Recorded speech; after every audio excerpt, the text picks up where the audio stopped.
Hello दोस्तों, आज के इस वीडियो में हम लोग स्टार्ट करने वाले न्यूटन्स लॉ ऑफ मोशन को। तो सबसे पहले हम ये समझेंगे कि न्यूटन्स लॉ ऑफ मोशन की नीड क्या है और क्यों हम लोग इस लॉ को पढ़ रहे हैं।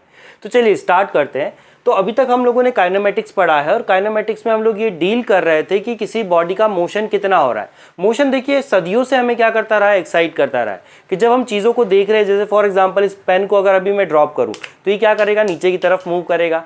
तो एक ऑब्वियस सा क्वेश्चन मेरे मन में आता है कि जब नीचे मूव कर रहा है तो एक सेकंड में ये कितना मूव कर लेगा, या एक सेकंड बाद इसकी वेलोसिटी कितनी होगी, या इसकी वेलोसिटी किस रेट से चेंज हो रही। कि जैसे ही मैंने इसको ड्रॉप किया तो लगातार इसकी वेलोसिटी बढ़ेगी ना, और वेलोसिटी अगर बढ़ रही है इसका मतलब क्या हो रहा है, वेलोसिटी चेंज हो रही है।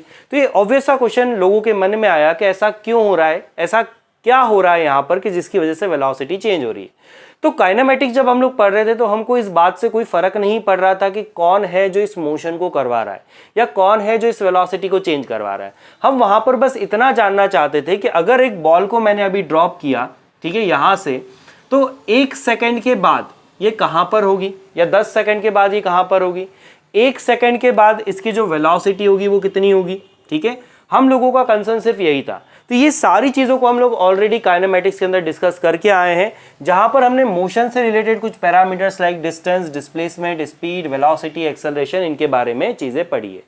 अब जब हम लोग ये फाइंड कर पाए कि कोई बॉडी अगर मूव कर रही है तो एक सेकंड बाद, 10 सेकंड बाद, 50 सेकंड बाद वो कहाँ होगी, उसकी वेलोसिटी कितनी होगी, उसका एक्सेलरेशन क्या होगा। एक्सेलरेशन का मतलब वेलोसिटी किस रेट से चेंज हो रही होगी। जब हमने ये सारी चीज़ें पता कर ली तो एक ऑब्वियस सा क्वेश्चन हमारे दिमाग के अंदर आने लगा। वो ये था कि यार कौन है जो मोशन करवा रहा है। मतलब कि कोई बॉडी अगर मूव कर रही है तो उसके मोशन के पीछे कुछ तो होना चाहिए ना, कोई तो होना चाहिए जो इस मोशन के लिए क्या होगा, रिस्पॉन्सिबल होगा।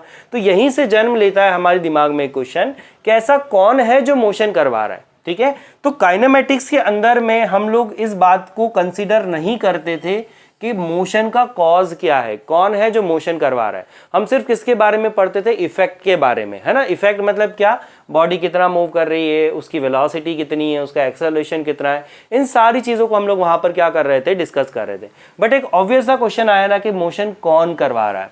तो जब इस बारे में हमने जानना चाहा तो एक नॉर्मल सा हमारा जो डेली लाइफ का ऑब्जर्वेशन है वो क्या बोलता है कि मान लीजिए एक हमारे पास टॉय कार है और एक बच्चा है, उसने इसको रोप से पकड़ रखा है। तो जब तक वो उस रोप को पकड़ कर क्या कर रहा है, खींच रहा है, तब तक वो कार मूव कर रही है ना। ठीक है, जैसे ही वो रोप को छोड़ देगा, या मान लो कि एक कार हम लोगों ने ली, एक बार हमने उसको क्या दे दिया, धक्का दिया और छोड़ दिया, तो आफ्टर सम टाइम ये जो कार होगी किस पे आ जाएगी ना, रेस्ट के ऊपर आ जाएगी। ठीक है, तो हमारा कॉमन ऑब्जर्वेशन क्या बोल रहा था कि अगर कोई एक बॉडी है जिसको मुझे मूव करवाना है, ठीक है, मोशन में रखना है या मोशन में लेकर आना है, तो मुझे उसके ऊपर क्या करना पड़ेगा, कुछ एक्सटर्नल एफर्ट लगाना पड़ेगा ना। ठीक है, ये एक बेसिक सा कॉमन ऑब्जर्वेशन है। तो यही कॉमन ऑब्जर्वेशन को एरिस्टोटल ने देखा और इन्होंने अपना एक लॉ बना कर दिया। इन्होंने क्या बोला कि an external effort is required to keep a body in a uniform motion.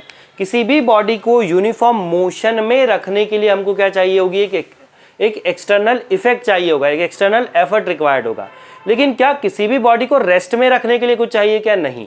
तो इनका ऐसा मानना था कि कोई भी बॉडी की जो नेचुरल स्टेट होती है, ठीक है, नेचुरल स्टेट मतलब जिसमें वो रहना चाहे, अगर हम उसको डिस्टर्ब ना करें तो वो क्या होती है, रेस्ट। ऐसा इनका मानना था और इन्होंने एक लॉ दिया कि an external effort is required to keep a body in a uniform motion. तो किसी भी बॉडी को मोशन में रखने के लिए क्या चाहिए होगा, एक एक्सटर्नल एफर्ट चाहिए होगा। और ये देखने में काफ़ी ठीक सा लगता है क्योंकि हम डेली लाइफ में भी तो यही ऑब्जर्व कर रहे हैं ना कि अगर मुझे किसी चीज़ को एक जगह से दूसरी जगह ले जाना है, मतलब उसको एक यूनिफॉर्म वेलोसिटी से मूव करना है, तो मुझे उसके ऊपर क्या लगाना पड़ रहा है, एफर्ट लगाना पड़ रहा है। तो हमने इस लॉ को मान लिया इनिशियली, ठीक है, और काफ़ी समय तक हम इस पॉइंट पर डटे रहे, मानते रहे कि ऐसा कुछ हो रहा होगा। बट यहाँ पर पिक्चर इतनी आसान नहीं है दोस्तों। यहाँ पर हमारे पास एक प्रॉब्लम है। प्रॉब्लम क्या है वो हमको गैलीलियो ने समझाया है यहाँ पे, उसको हम लोग समझेंगे। बट फिलहाल हम लोगों को इतना समझ में आया एरिस्टोटल की फिलॉसफी को देखकर कि अगर किसी बॉडी को हमको यूनिफॉर्म मोशन करवाना है तो उसको हमको क्या देना पड़ेगा, कुछ एक्सटर्नल एफर्ट। और इस एक्सटर्नल एफर्ट का नाम ही क्या है दोस्तों, फोर्स है, जिसको हम लोग पढ़ेंगे कि फोर्स क्या होता है डिटेल में। बट उसके पहले हम थोड़ी सी कहानी में और आगे बढ़ते हैं। तो कहानी में जब हम आगे बढ़ रहे हैं तो अभी तक का हमारा कंक्लूजन ये निकला कि जैसे हम कहीं पर अगर धुआं देखते हैं तो हम बोल देते हैं ना कि वहाँ फायर होगा। मतलब स्मोक क्या इंप्लाई कर रहा है, फायर को। तो सेम वे में अभी तक हम क्या मान रहे हैं कि अगर कहीं पर कोई वेलोसिटी है, मतलब कि अगर कोई बॉडी मूव कर रही है तो उसके पीछे क्या होने वाली, एक फोर्स होने वाली। फोर्स को ही हम क्या बोलते हैं यहाँ पर, एक्सटर्नल इफेक्ट।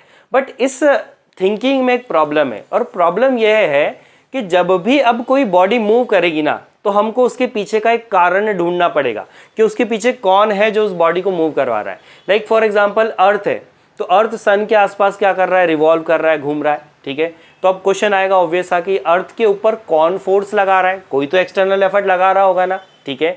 तो ये हमारे पास एक ऑब्वियस सा क्वेश्चन यहाँ पर आएगा। सैटेलाइट्स अर्थ के आसपास घूम रही है, अभी चंद्रयान गया जो मून के आसपास घूम रहा है, तो एक ऑब्वियस सा मन में क्वेश्चन आएगा ना कि कौन है जो ये मोशन को करवा रहा है। मतलब जब भी हम मोशन देखेंगे, जैसे फॉर एग्जाम्पल इसको अगर मैं ड्रॉप करूँ, ठीक है, तो इसका मोशन हुआ, तो जब भी हम मोशन को देख रहे होंगे तो हम ऑलवेज क्या ढूंढना चाहेंगे, उसके पीछे का फोर्स। लेकिन बहुत सारे ऐसे केसेस होंगे जहां पर बॉडी यूनिफॉर्म रेट से मूव कर रही है लेकिन वहां पर कोई फोर्स नहीं होगा। ऐसा कैसे हो सकता है, इसका आंसर देने के लिए हमको कोई जीनियस ही चाहिए था दोस्तों, और वो जीनियस है हमारे पास यहाँ पर गैलीलियो। सो गैलीलियो ने यहाँ पर कुछ अपना एक्सपेरिमेंट करा, कुछ चीज़ें सोची। इन्होंने क्या सोचा कि एक बॉल ली इन्होंने, ठीक है, और एक सरफेस है यहाँ पर हमारा, और इस बॉल को इन्होंने सरफेस पर रखा और इस पे कुछ एक्सटर्नल एफर्ट लगाया, दैट इज कॉल्ड फोर्स, ठीक है। लेट्स से कि एफ वैल्यू का हमने क्या लगाया, कोई फोर्स लगाया। तो इन्होंने देखा कि ये जो बॉल है ये कुछ दूरी पर जाकर क्या हो जा रही, रुक जा रही, मतलब यहाँ पर आकर बॉल क्या हो गई, रुक गई, ठीक है।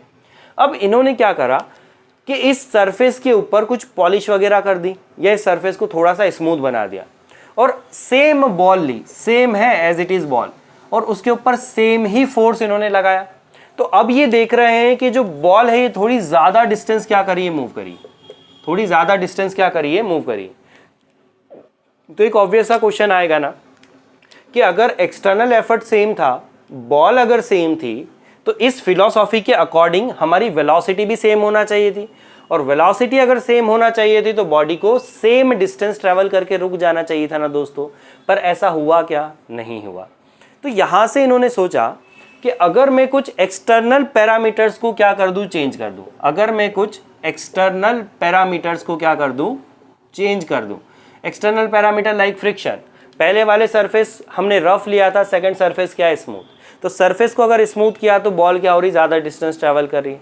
सेम चीज़ आप देखिए कि जब आप एक गैजेट आया था अभी, एक स्पिनर आया था, तो स्पिनर को जब हम थोड़ा सा भी फोर्स लगा रहे थे तो वो काफ़ी देर तक घूम रहा था, लेकिन उसकी जगह अगर हम एक नॉर्मल दूसरा कोई ऑब्जेक्ट लेते और उसको अगर फोर्स लगाते तो जल्दी रुक जाता। तो कारण क्या है, दोनों में डिफरेंस क्या रहा, उसके बारे में हम लोग बात कर रहे हैं। तो यहाँ पर इन्होंने क्या बोला कि अगर मैं एक्सटर्नल पैरामीटर्स को क्या कर दूं, कुछ एक्सटर्नल पैरामीटर्स को रिड्यूस कर दूं, लाइक फ्रिक्शन, तो बॉल क्या कर रही, ज़्यादा डिस्टेंस ट्रैवल कर रही। तो इनके दिमाग में एक थॉट आया कि अगर जितने भी एक्सटर्नल पैरामीटर्स है, जितने भी एक्सटर्नल इफेक्ट इस बॉल के ऊपर लग रहे हैं, अगर उन सबको हटा दिया जाए तो क्या होगा।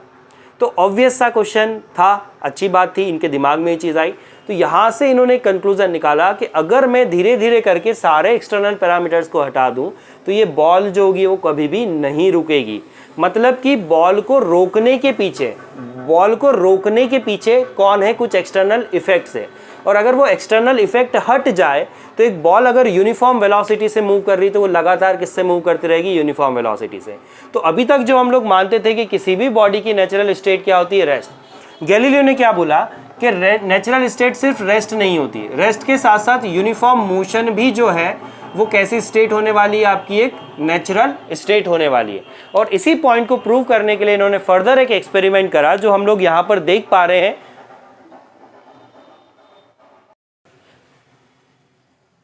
चलिए तो देखिए इन्होंने क्या करा, यहाँ पर इन्होंने एक हेमिस्फेरिकल बाउल टाइप की एक यहाँ पर ऑब्जेक्ट लिया और एक बॉल को यहाँ से इन्होंने क्या करा, ड्रॉप किया, और इस सरफेस को इन्होंने कैसा बना रखा है, बिल्कुल स्मूथ। तो इन्होंने देखा कि ये जो बॉल है ना, ये वापस से क्या कर रही है, सेम हाइट तक ऊपर की तरफ क्या हो रही है, राइज हो जा रही है, ठीक है। फिर इन्होंने क्या सोचा कि ये जो सरफेस इन्होंने लिया, इन्होंने क्या सोचा कि एक तरफ का जो कर्वेचर है मैं ज़्यादा रख दूं, एक तरफ का कम, मतलब एक तरफ जो है वो डिस्टेंस कम ट्रैवल करे बॉल, और दूसरी तरफ हमने क्या बढ़ा दी, डिस्टेंस।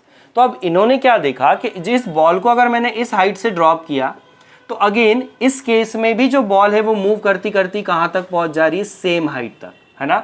अगर हम सरफेस कैसा रख रहे हैं, स्मूथ, अगर हम इसके कर्वेचर को और थोड़ा सा यहाँ पर इंक्रीज करें तो अगेन इन्होंने देखा कि सेम चीज़ हो रही है कि बॉल वापस से क्या हो रही है, सेम हाइट तक जा रही है। अगर हम सारी चीज़ों को क्या कर दें, बिल्कुल परफेक्ट आइडियल एक्सटर्नल पैरामीटर सारे ज़ीरो कर दें, प्रैक्टिकली ज़ीरो पॉसिबल नहीं है, बट हम इसको रिड्यूस करके बहुत मिनिमम कर सकते हैं ना।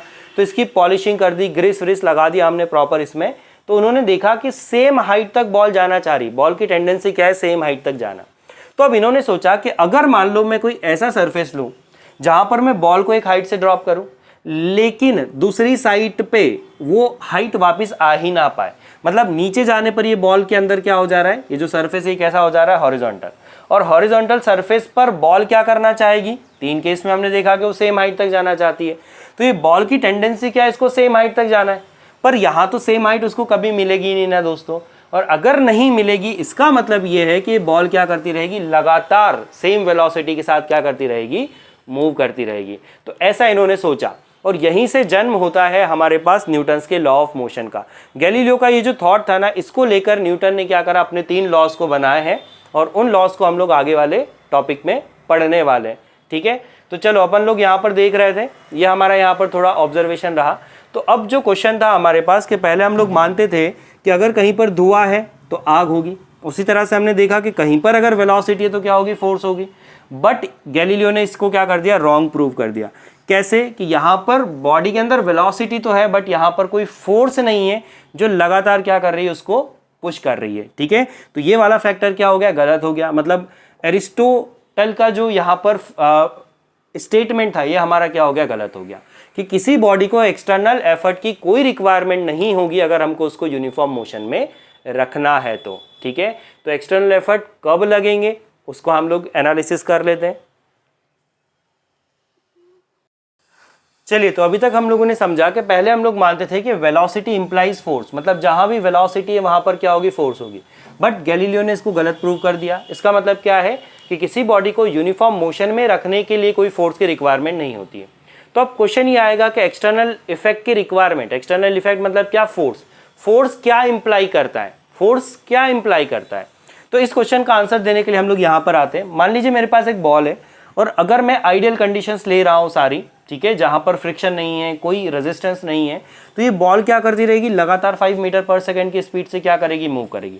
मतलब कि अगर मुझे इसे लगातार 5 मीटर पर सेकंड से मूव करवाना है तो मुझे कोई भी एक्सटर्नल एफर्ट की ज़रूरत नहीं लगेगी, मतलब कोई फोर्स की रिक्वायरमेंट नहीं होगी।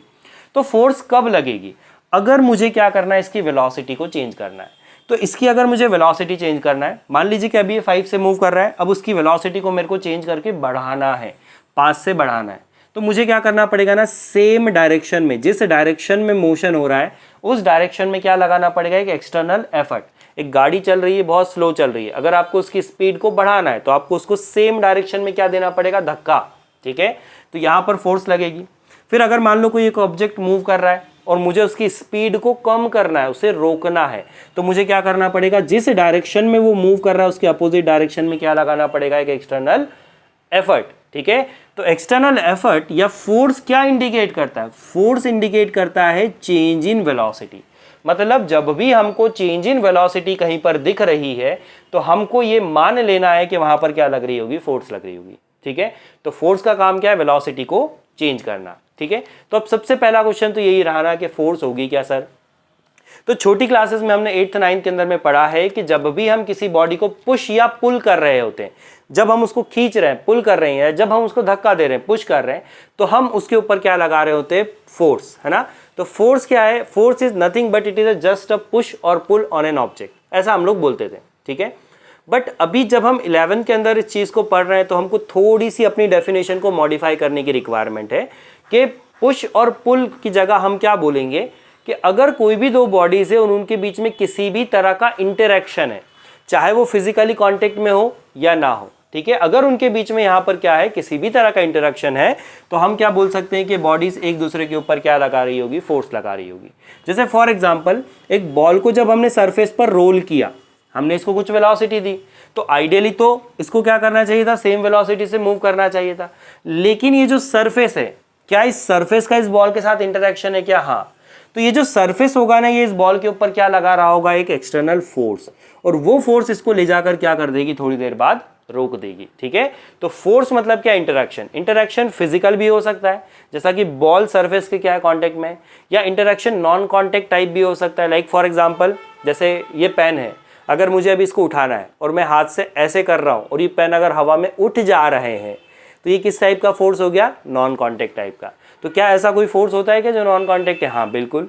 लाइक फॉर एग्जांपल अर्थ का जो ग्रेविटेशनल फोर्स है, इस पेन को अगर मैं छोड़ूं तो पेन क्या होगा, नीचे आ रहा है। ठीक है, अर्थ के और इसके बीच में कोई फिजिकल कांटेक्ट है क्या? नहीं, लेकिन फिर भी ये पेन क्या हो रहा है, नीचे की डायरेक्शन में मूव कर रहा है। मतलब अर्थ क्या है, अर्थ कैसा फोर्स इसके ऊपर लगा रहा है, नॉन कांटेक्ट टाइप का। तो इंपॉर्टेंट पॉइंट ये है कि चाहे कांटेक्ट फोर्स हो चाहे नॉन कांटेक्ट हो, इंटरेक्शन होना ज़रूरी है। अगर दो बॉडीज़ के बीच में किसी भी तरह का कोई इंटरेक्शन है तो हम ये बोल सकते हैं कि उन बॉडीज़ के बीच में क्या लग रहा होगा, कुछ फोर्सेस लग रही होगी।